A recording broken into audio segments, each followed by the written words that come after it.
कि दस्तूर चमन की इस कड़ी में स्वागत है आपका। और इस माह रिटायर होने वाले हमारे मित्र सोम लिंगैया जी हमारे साथ हैं, जो लगभग 35 वर्षों की एग्जेम्पलरी सर्विस करने के बाद 30 नवंबर को रिटायर हो रहे हैं।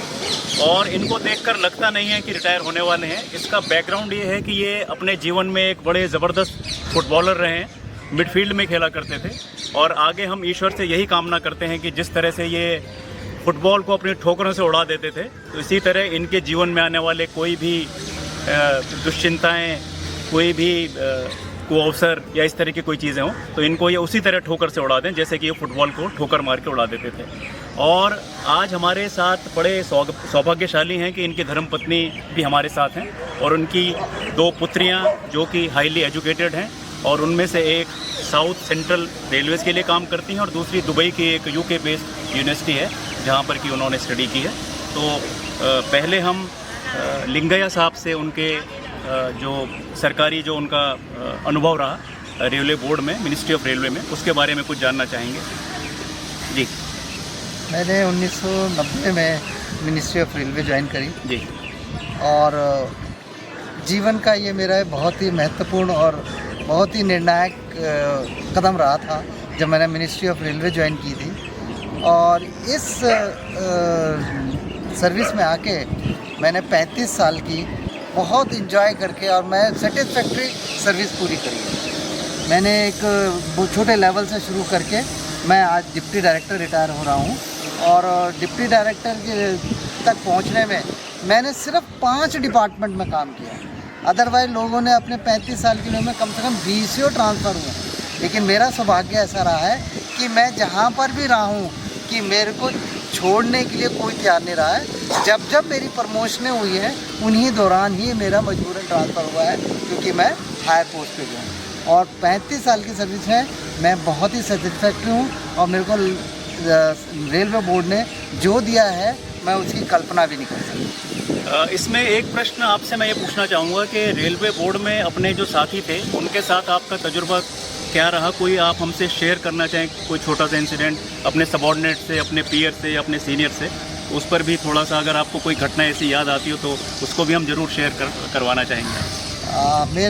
मैं अपने रेलवे बोर्ड में मैंने जो 35 साल की सर्विस की है उसमें मैं इतना लक्की रहा हूँ कि मैंने जब ज्वाइन किया और मैं रिक्रूटमेंट सेल में ही था, और उस रिक्रूटमेंट सेल में बाई चांस मैं उस दिन छुट्टी पे था और डोजर सारे मेरे कस्टडी में थे, लॉक एंड की में थे, फ्राइडे था।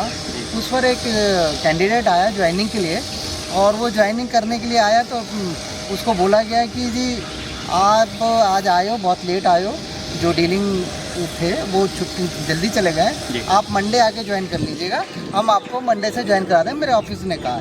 तो उसने पूछा सर ऐसे कैसे हो सकता है, तो बातों बातों में उन्होंने मेरा जिक्र किया दूसरे स्टाफ से, सोम लिंगैया को बुलाओ, इनको ज्वाइन कराना, ये है वो।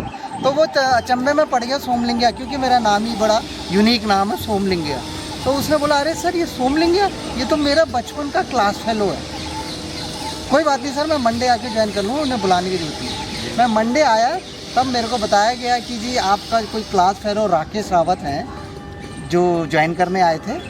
मेरे को बिल्कुल अनभिज्ञ था कि कौन राकेश रावत क्या है।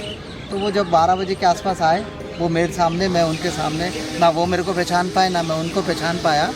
और उसके बाद जब उसने बातों के स्टार्ट किया कि हमने इस स्कूल में पढ़े थे, ये मॉनिटर था, ये क्लास टीचर था, ये तो ये बात हो रही है। उनने और मैंने फर्स्ट से लेके 5th तक एक साथ पढ़ाई करी। 5th के बाद हम मेरे ख्याल से 72-73 में अलग हो गए थे, और उसके बाद हम 90 में मिले। तो ये घटना है। उसके अलावा भी मेरे कॉलेज के 4 दोस्त मेरे साथ हैं रेलवे बोर्ड में, अनिल अग्रवाल और राजेंद्र मोहन भट्ट। ये 2 मेरे बचपन के साथी हैं, ये मेरे स्कूल में पढ़े, कॉलेज में मैं और भट्ट साहब साथ में रहे। चांस की बात है जब हमारी अपॉइंटमेंट है, हम तीनों के तीनों रेल मंत्रालय में। आज मैं रिटायर हुआ हूँ, 1.5 साल बाद भट्ट साहब होंगे और उसके 1 साल बाद अनिल अग्रवाल साहब। और सबसे बड़ा जो मेरा एक्सपीरियंस रहा है मेरे अंतिम 2 सालों में, जब मेरे संपर्क में श्री पवन कुमार जी आए, वैसा इंसान मैंने शायद देखा ही नहीं। मैंने इतने ही सौभाग्यशाली हूँ मैं कि उनके साथ अंतिम 2 साल जो मैंने उनके साथ काम किया है वो इतना ही बढ़िया रहा है कि कहने की हद नहीं। मेरे को कई मामलों में उनकी इतनी मास्टरी थी। आरटीआई के तो मतलब आरटीआई के पूरा रेल मंत्रालय उनके पास आता था और उनसे अपनी राय मांगता था। और मैंने जिस दिन उन्होंने ज्वाइन किया और उनके रिटायरमेंट तक मैंने आरटीआई की तरफ देखा ही नहीं, उन्होंने खुद। और इसके अलावा भी रेलों के, मैं स्टेशन डेवलपमेंट में था, बहुत सारे हमें पूरे ऑल इंडियन रेलवे से बात करनी होती थी।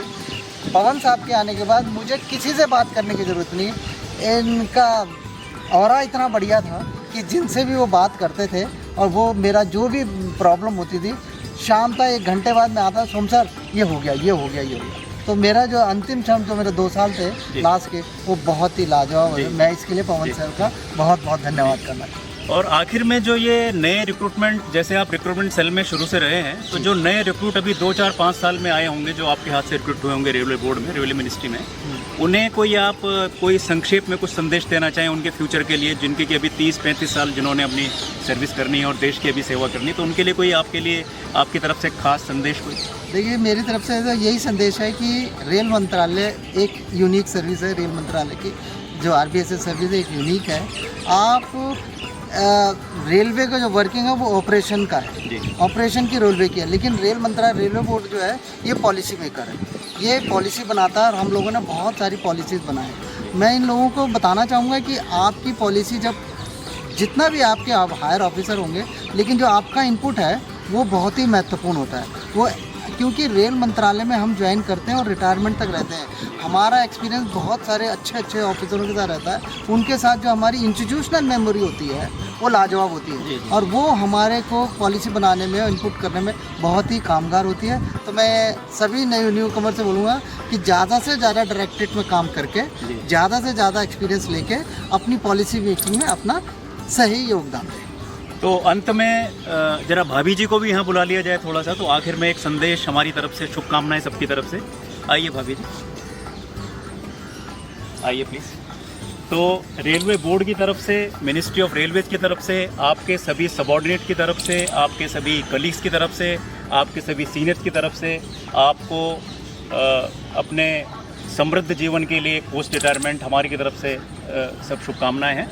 और आप सुखी रहें, स्वस्थ रहें, निरोगी रहें, प्रसन्नचित्त रहें, आपको कोई दुख ना हो, रोग ना हो, शोक ना हो, और आप इसी तरह एक स्पोर्ट्समैन स्पिरिट के साथ जीवन के सभी झंझावातों को पार करते चलें। और आखिर में मैं 2 लाइनें कह के ये बात ख़त्म करता हूँ कि सरकाराधीन अब नहीं रहे तुम, सेवा से अवकाश मिल गया। सरकाराधीन अब नहीं रहे तुम, सेवा से अवकाश मिल गया। और नित नई ऊंचाइयाँ छूने को एक नया आकाश मिल गया। सर ने अभी शुरुआत में कही थी कि आप लगते नहीं हैं रिटायरमेंट की तरफ जा रहे हैं, मेरी पर्सनैलिटी देख के। देखिए जी, हर इंसान की, जो इंसान दुखी होता है तो उसका रिफ्लेक्ट उसकी बॉडी पे पड़ता है। मेरे खुश रहने और मेरे इसे जवान दिखने का कारण मेरी पत्नी है, जिन्होंने मेरा हर क्षेत्र में, हर भाग में, हर समय, सुख दुख की हर घड़ी में मेरे साथ खड़ी रही हैं और मेरा भरपूर सहयोग दिया है, जिनकी वजह से मैं तनाव मुक्त रहा हूँ जीवन। मुझे ऑफिस आने के बाद कभी घर की चिंता नहीं रही। हालांकि मेरी 2 लड़कियां हैं, उन लोगों को किस तरह से परवरिश दी और किस तरह से संभाला इन्होंने, वो काबिल तारीफ़ है। आज मेरे सारे फैमिली फ्रेंड जो है ना, वो आके राय लेते हैं इनसे कि आपने 2 लड़कियों को इतनी अच्छी तरह से पाला पोसा और सोम जी के माथे में शिकन नहीं रहती। तो मैं इन सब का श्रेय अपनी स्वर्णा जी को देना चाहता हूँ। बिल्कुल, मैं आपकी बात से बिल्कुल सहमत हूँ। तभी शायद हमारी परंपरा में, सनातन परंपरा में, पत्नी को अर्धांगिनी माना गया है, यानी आधा अंग, यानी कि जिसके बिना अर्धनारीश्वर की जो परिकल्पना हमारा है, आधा शिव और आधा पार्वती का जो हमारी मूर्ति है, तो उसका यही है कि स्त्री और पुरुष दोनों एक दूसरे के पूरक हैं और सप्लीमेंट बनकर ही हम ये सब कर सकते हैं। और इसमें कोई संदेह नहीं कि हमारी जो घरों में जो हमारी मातृशक्ति है, उनके लिए हमें तो हफ्ते में 2 दिन छुट्टी मिलती है, उनका कोई छुट्टी दिन नहीं होता। 24/7 वो अपना संघर्षरत रहती हैं, अपने परिवार के लिए समर्पित रहती हैं, बच्चों के लिए।